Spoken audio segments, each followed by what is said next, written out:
everyone, and thank you for coming. Today, I'm going to be talking about some AI-driven quality control and uncertainty quantification in essential ocean variables. I'm a physical oceanographer by training, and I mainly try to answer my questions using observations. My motto about that is that every data point counts. So quality control to me is something that is very essential, and I take it very seriously. But because I often have to turn into models, I have a very deep understanding about how observations work inside the models when you try to feed the model with observations. And we're going to touch a little bit of the importance of that in the context of our talk today.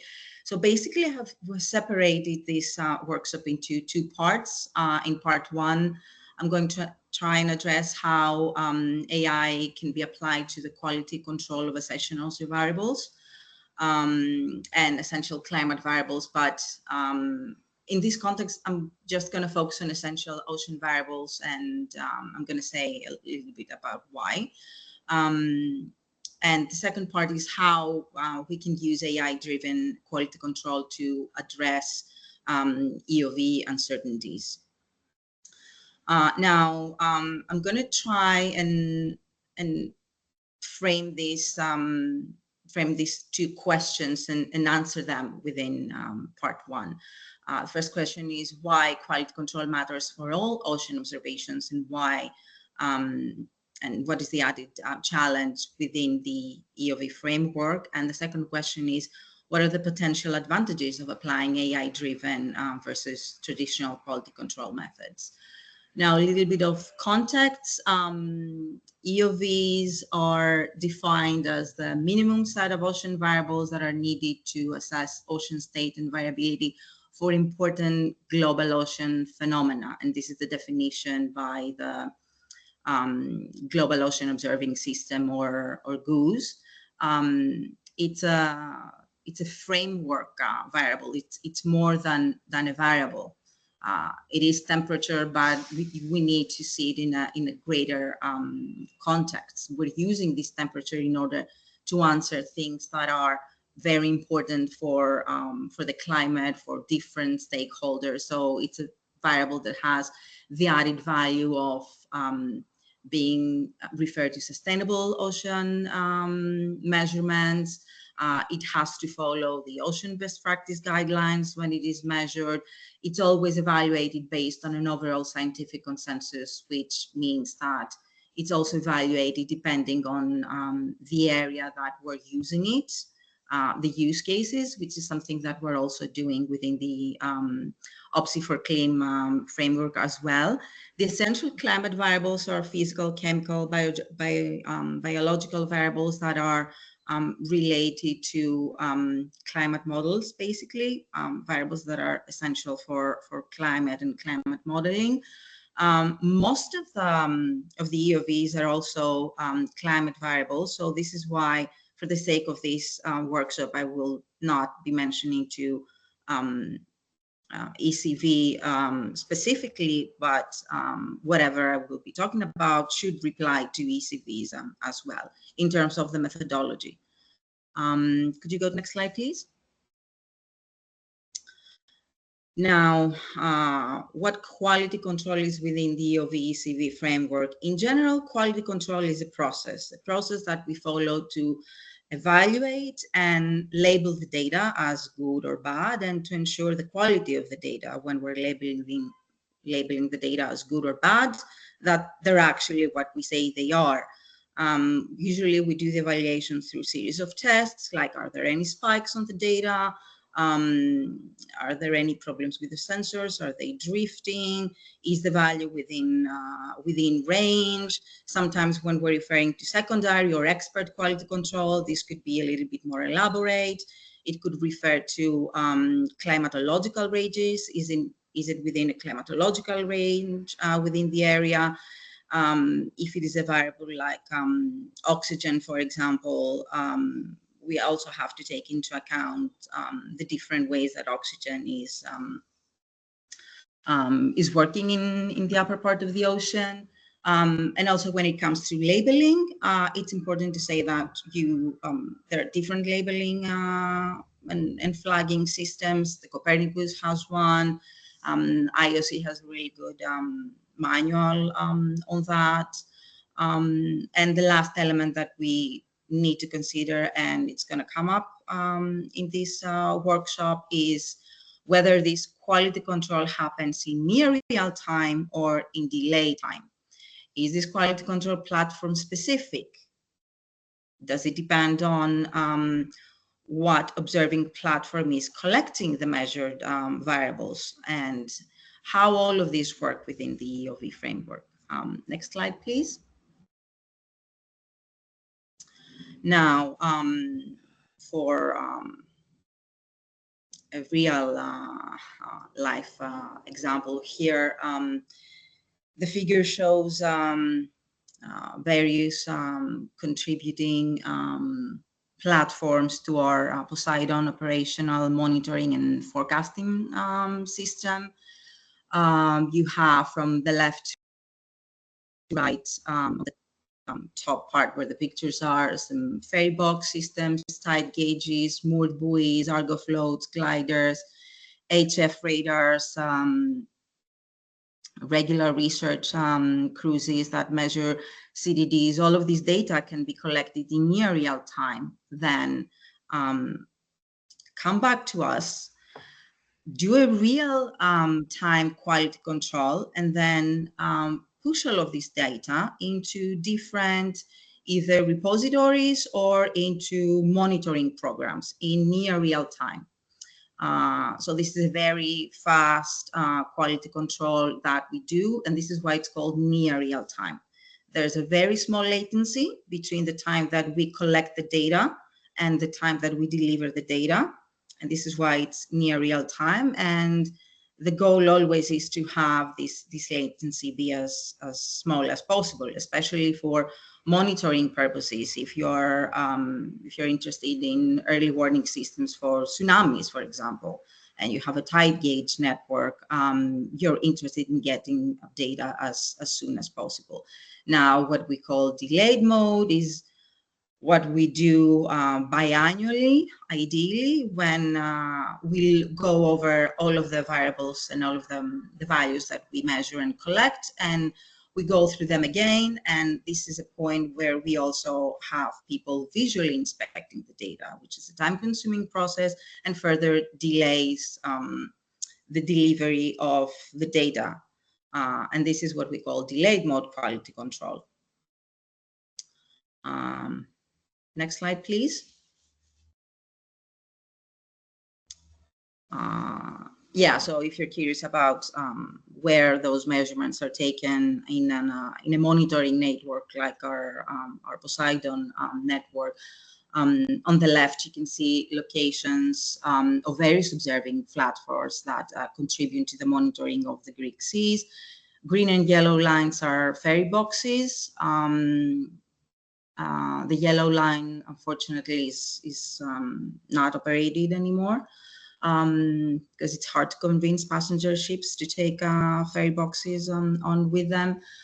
You can also see a glider endurance line, which is the video that should be playing, if it's playing on the right during one of the missions. And when all of the components of such a monitoring system deliver data operationally near real time, the delivery of this data, and for them to be good, is extremely important for a system to stand up to the job of monitoring and essentially warning people of different things, or getting wave data into the wave forecasts that we also have within our Poseidon system, and so on. Next slide, please.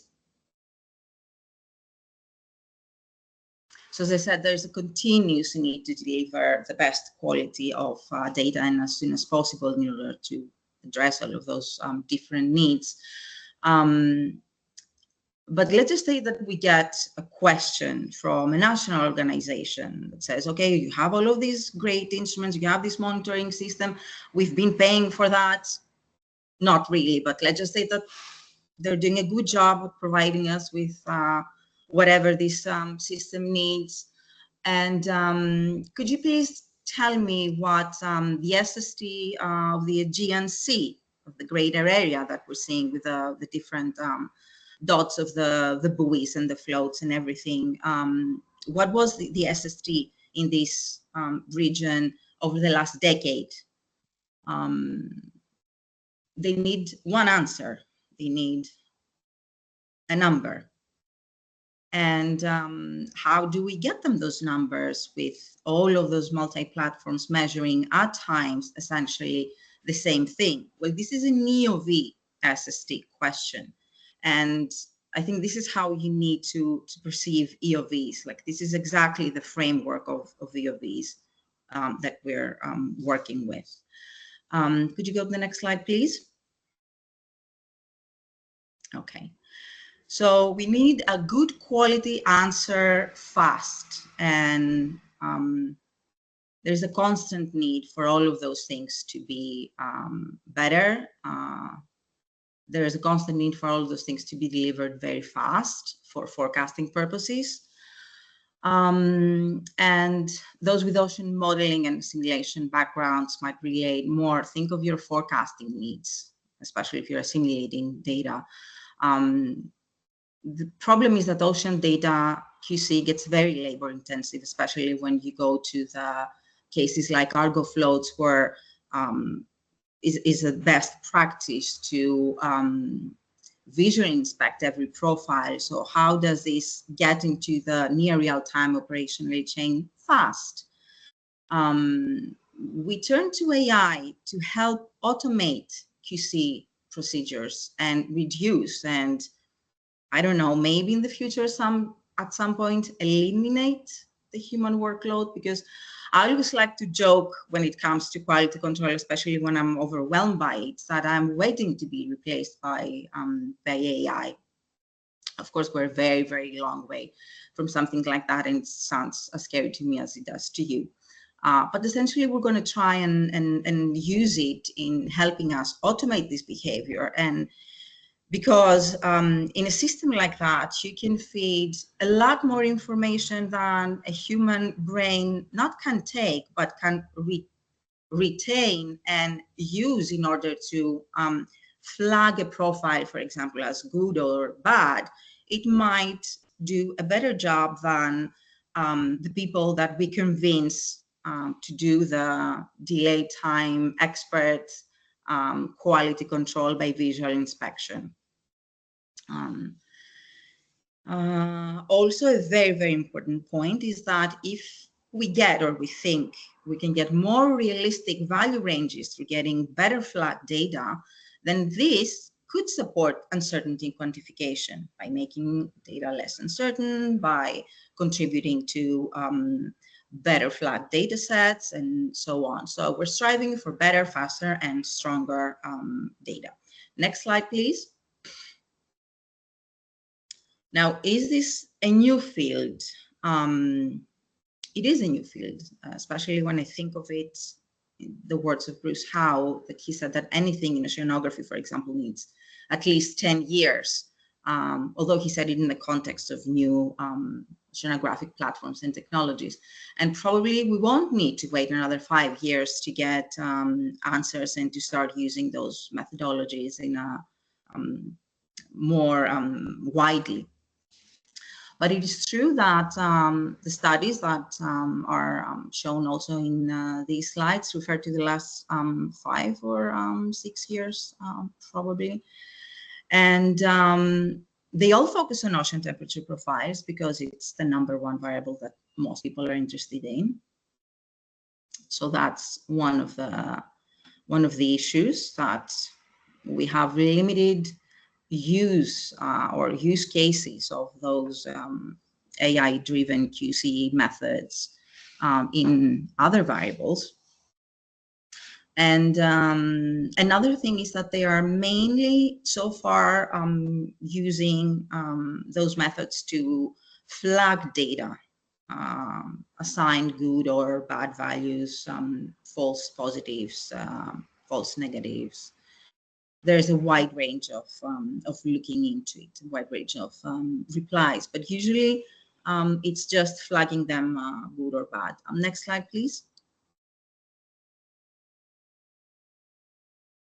Okay, one of the most, I think, comprehensive uses of AI-driven QC is these case here, those two studies by Mirich et al. I hope I'm not butchering the name, because these are very important studies for what we're showing here today. It's a very good example of such an AI-driven QC effort is happening. In those studies, they have come up with a model named Salatria, and it was designed originally for the Mediterranean Sea in the 2021 study. And then the most recent one is applied in the Arctic Ocean. This model is based on multi-layer perceptrons model. It's a deep learning model, and it's trained with CDD and bubble data for so basically temperature profiles on both cases. A little bit from the results for the Mediterranean case on the left side. The lower panels show a very good agreement between how their model is flagging data as good. There's almost there's a very, very good performance there. And they also mentioned that for the upper two panels where they test how the model is actually tracking bad profiles, it shows that their model is even finding much more bad profiles than the ones that were mentioned into the original CDataNet data set. Now, on their Arctic model, they followed a different approach. They have a hybrid model approach where they're using traditional QC and also multi-layer perceptron deep learning algorithms, again with CDD and bottle temperature profiles. And you can see on the right figure on the left panel that with the green circles, it's the bad flags that were found by the provider of the original data set, and then you don't see any red circles that you would see if those values were flagged as bad by the machine learning algorithm, or any blue circles that you would find if they were flagged as bad by the expert quality control, which means that those temperature inversions, both the expert, the human that looked into those profiles and their model found that they're not bad profile, they're not bad points in the profile, they're actually good measurements. And then on the right side of this right figure, you can see a profile where all saw one value as a bad flag. So this is how it has been used, how AI has been used so far in those studies in order to characterize data as good or bad. Next slide, please.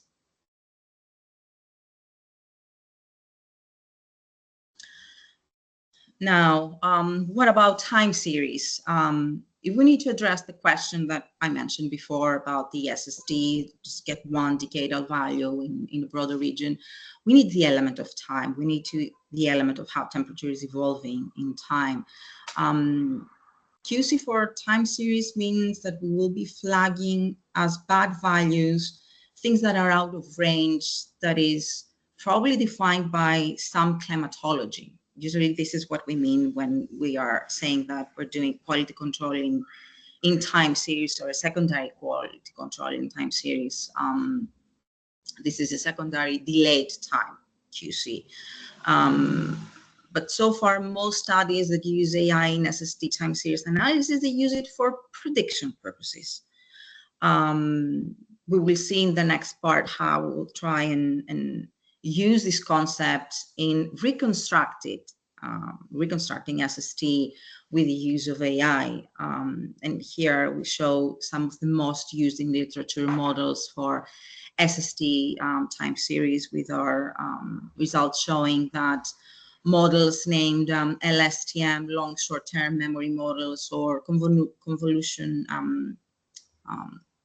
neural networks are the ones that have been used more so far in SST studies. And this was confirmed by another similar study that was done before by Bufenisa. But so far, we haven't seen any SST time series quality control AI-related studies, something that could combine everything in a wider sense. Next slide, please. So I've tried to set up a little bit the scene about what is EOV, what is an EOV, what is the framework that we want to consider for this workshop. Probably heard more about quality control that you would like. Coming back to those questions that we said at the beginning, why QC matters for all ocean observations, and what is the added challenge within the EOV framework. There is a need for good data. An EOV is more than a variable. It's something that belongs to a system of important variables. It's something that has a multi-platform element into it. What are the potential advantages of applying AI-driven versus traditional QC methods? Maybe they're faster, maybe they're better, maybe they're stronger. At least this is what we would like them to be in order to use them and replace people by them. Okay, now, the second part, how can we use AI-driven QC to address EOV uncertainties? Now, this is quite challenging, I would say, right out. What are the challenges that are associated with EOV uncertainty estimates? This is kind of setting the scene of what the problem that we're trying to tackle with AI, if we can, is. And can we train AI machine learning models to reproduce the uncertainty? Now, I really like to think about it in when it comes to uncertainty. If I ask this question, I think it's going, I ask this question to each and every one of you, I'm going to get, I don't know how many you are, but I'm going to get this number, I think you're 35, yeah. I'm going to get 35 different answers about what it is. It's very different for everyone. Can you easily come up with a few word definition other than, you know, it's a plus or minus after a measured variable. This is what I call uncertainty. I'm sure every answer I'm going to get, it's going to relate to your background. And I would be very interested in your answers. So if you can write them down in the chat, if you're not too bored by, not too bothered by writing it down, or email them to me, that would be great, because I'm really interested in this discussion. And I like this question a lot, because I know from a personal experience that even with the OPSI for Clean project, it was hard to reach some kind of consensus about what we mean, what is uncertainty. It was exactly as I said, 35 people, I'm going to get 35 different answers. But I like to think of it also in the context of this phrase from Shane Ellipod, that in oceanography, as in any scientific field, the goal is not to eliminate the uncertainty in data, but to know what it is, better quantify it, and clearly communicate its size and nature. And the nature is something that is of great importance. Where is it coming from? Is it part of the natural variability of the system? Is it within the plus or minus standard deviation? Or is it something that comes from a methodological error that came with how we derived that variable? and so on. We're not trying to eliminate, therefore, uncertainty per se, although we probably kind of need to when it comes to forecasting and climate modeling applications. It's very important to find out for those applications how much it is and where it is, because those people provide forecasts, okay? So depending on where you're going to use it, it has its own significance and difference, but you do need to know it and address it. Next slide, please. So as I said, is it the plus or minus delta x after the x of v equals x measured and blah, blah, blah? Is it that? And what is this delta x coming from? Is it from instrumental accuracy? Is it from sensor biases? Is it from calibration? You can have a number of reasons that contribute to this uncertainty, which usually refers to the uncertainty that a provider is only in a position to give you with that data. Now, if you are a data provider of some sort, when you give the data to a repository or you put it on your publication and you give it to people to play around with it or whatever, when you give your data somewhere, do you also put those numbers in? Do you also stay and calculate it? Do you correct it? Let's just say that you do.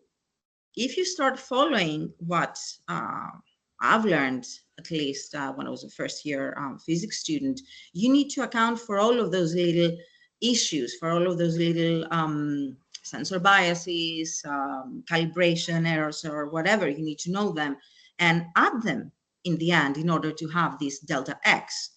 Next slide, please. So if you find this complicated,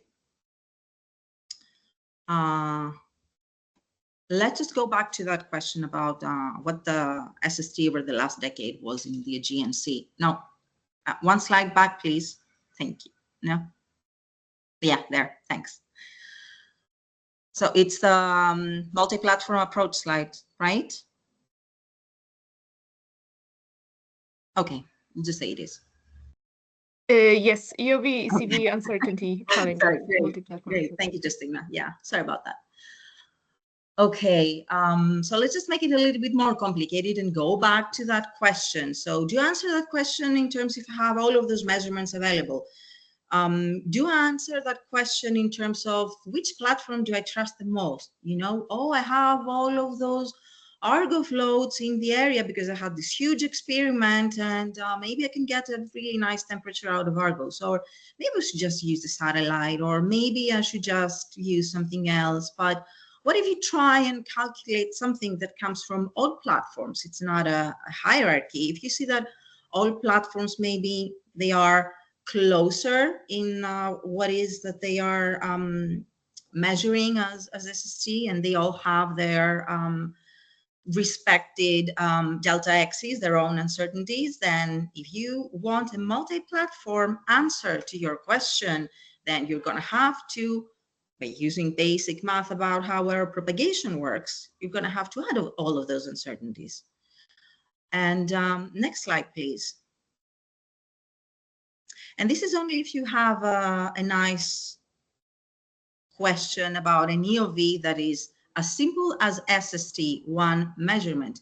EOVs can also be multi-parameter, like surface wind stress that is given by equation 3, where V is the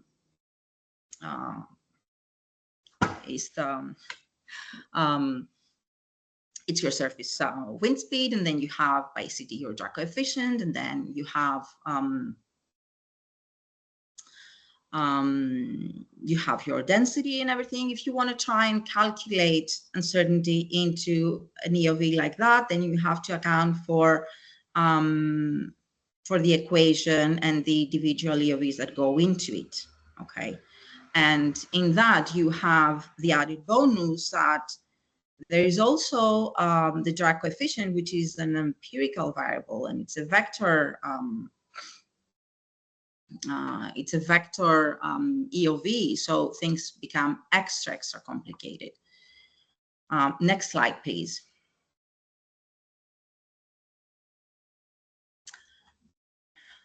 So it's to quantify uncertainty in general without having AI in mind is something that is complicated if you take it with a literal, like mathematical sense. Now, the third challenge is, okay, let's just say that we have all of these really nice data sets, and there's this concept about feeding a lot of data into AI and giving you answers. Can we use AI to achieve uncertainty quantification? Well, this is exploratory work, and we don't have the answers yet. What we do know is that, as I said, large volumes of data, if you train them, it should spit out something that will very closely resemble the behavior of an EOV. In temperature, it has been successful in a lot of modeling studies, especially for SST, and good because SST doubles as an ECV as well. So the modeling world is also happy. What we don't know yet is, can we train the models to reproduce uncertainty? Now, our hypothesis behind that is that if a model can accurately predict a variable during a testing period, then, and we assume that all the data that go into this model, they have their known uncertainties and their own flags, or they're all good data, depends on what kind of test or experiment you're setting up.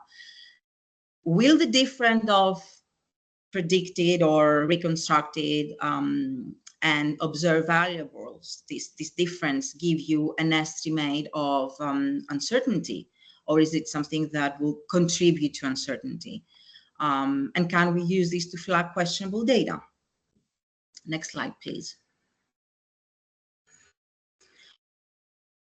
Well, we're trying, and we have started trying, first of all, by reproducing SSTs, because this is our EOV that we started building our methods from. We started testing it in the Mediterranean Sea after we identified some other regions of interest, which was the Arctic, of course, because we did a survey among our OPSI for CLIM partners, because this all is part of our OPSI for CLIM involvement. And then we defined a set of models that we will consider for further analysis by doing all of these this work on looking into literature and seeing what has already been done. Now that we're into this testing phase, we're trying to see which models captures and reproduces better our EOV of interest, which is the SST. And some of our next steps will be to test this data with classification and so on. And then we would like to consolidate these results and then answer our hypothesis, or say in our effort of, can we use AI to quantify the uncertainties? We can say that yes, we can, and this is a method, or no, we cannot, but we can do X, Y, Z in order to reach to that point, okay? And of course, test all of this into more locations than one location in the Mediterranean that we have been using thus far. Next slide, please. So we identified two families of models, one that is called long short-term memory model, which is a recurrent neural network that uses memory cells. It captures long-term dependencies in the models and very well the SST time dependencies. It is very computationally expensive. It is 1D, so for the time being, we're testing it on one location. It has been very widely used in SST time series. And also another prominent model, one that can also be tested for SST patterns and has been tested in a few occasions, is the convolution neural network model that uses layers to extract patterns, and it can be comparable to LSTM. It can be less expensive computationally, but I don't know how it will look like if you feed it with more data, because from what we've done so far is that we tested it in very, very limited area, at least in 2 dimensions. In 1 dimension, it was doing a good job. Does anyone want a little bit more context about what a neural network is or something like that? Just raise your hand. If I just see 1 hand raised, I'm just going to give you more context. Should I count to 10? Okay, let's just say that for the sake of this conversation, everybody knows what it is. Probably that's why you're here. And Tanya, I'll just let you know that we have 15 minutes left on the clock. For the second part? For the session. So we'll close the training in 15 minutes. Great. Okay, great. Yeah, thank you. Yeah, move on to the next slide, please. Okay, so as I said, we just tested it for 1 location in the Mediterranean. We chose a location where we also had 1 very long time series from 1 buoy, the Athos buoy. And you can see on the map exactly where it is, the northern Aegean. The data that we get from the buoy compared very well with satellite data that we used eventually to train the model, because satellite data have no gaps. And L4 products, although I know what some of you might say that, you know, they have their optimal interpolation errors, they're usually small, I think, compared to the variability of the data. So for now, I did not regard them in my analysis. I just took this as a proof of concept testing to be my ground truth, and said, okay, L4 product has really good data, compared it with our actual observations that have been going through delay time, extensive quality control, and I saw a good match and said, okay, let's just move forward. Next slide, please.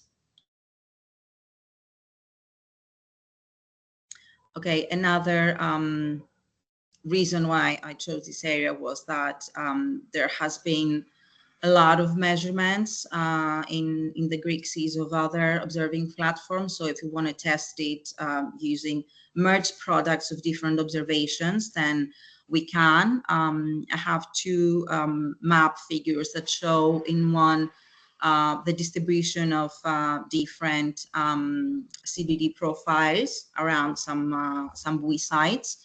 The Poseidon is the one, the Athos buoy is the one on the north, and then do you have the same one? Yeah, sorry, one should have been profiling floats. But yeah, you can see in the yearly distribution that if we try to use such an approach for the multi-platform, then you start having questions about, you know, if you're not, even if you had a good yearly distribution of all of those profiles in your approaches, when you're trying to merge those products with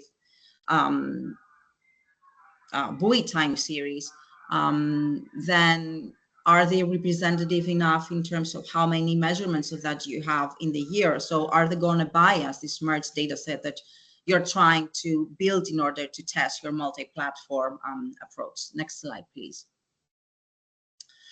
Yeah, so basically, because you're probably all familiar with the concept, we separated this time series into a training period and into a testing period of, I think it was about between 1982 and 2022, and it was about like something like 10,000 days.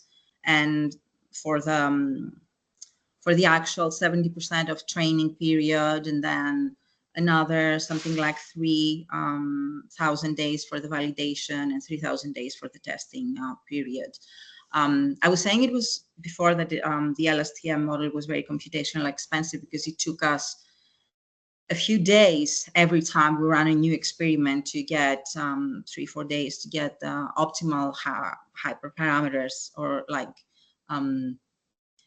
as I like to think about it, the optimal number of thoughts that this model needs to consider when it's learning the behavior of the SST time series in this location.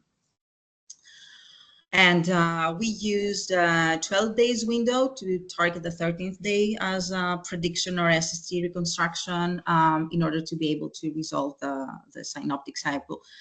Some of you might think it's a little bit too big. This is why we also have testing experiments that have shorter and longer moving windows of SST reconstruction.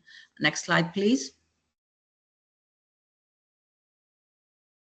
Okay, so when we were training these data sets, we saw that after a short number of times that we were doing the training, after a short number of epochs, around 20, the model had already learned the behavior. So it was saying, hey, I'm already ready to give you SSTs in both cases.